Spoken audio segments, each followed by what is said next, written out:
1968 ഒരു നഴ്സിംഗ് വിദ്യാർത്ഥിനിക്ക് സമ്മാനമായി ലഭിച്ചതായിരുന്നു ഈ പാവ.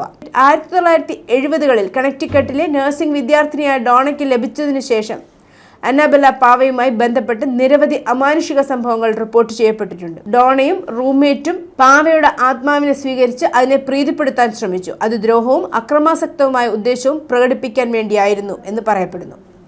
എഡ്വേർഡ് ലോറൈൻ വാറൻ ദമ്പതികൾ പറയുന്നതനുസരിച്ച് പാവ തനിയെ കൈകൾ ഉയർത്തുകയും ആളുകളെ പിന്തുടരുകയും മറ്റു ഭയാനകവും ദുരുദ്ദേശപരവുമായ പെരുമാറ്റങ്ങൾ പ്രകടിപ്പിക്കുകയും ചെയ്തിരുന്നു. ഒരു പോലീസ് ഉദ്യോഗസ്ഥനെ പാവ കുത്തുകയും ഒരു പുരോഹിതനുമായി ബന്ധപ്പെട്ട കാർ അപകടത്തിന് കാരണമാവുകയും ചെയ്തതായി ദമ്പതികൾ അവകാശപ്പെട്ടിരുന്നു. 6 വയസ്സുകാരിയായ അന്നാബെൽ എന്ന മരിച്ച പെൺകുട്ടിയുടെ ആത്മാവ് പാവയിൽ പ്രവേശിച്ചതായി വിശ്വസിക്കപ്പെടുന്നു. പാവയ്ക്ക് ഭൂതാവേശമുണ്ടെന്ന് വാദിച്ച വാറൻ ദമ്പതികൾ പിന്നീട് പാവയെ അവരുടെ കണക്ടിക്കട്ടിലെ മ്യൂസിയത്തിലേക്ക് മാറ്റി. ഈ പൈശാചിക പാവയാണ് ദ കൺജറിംഗ് എന്ന സിനിമയ്ക്ക് പ്രചോദനമായത്.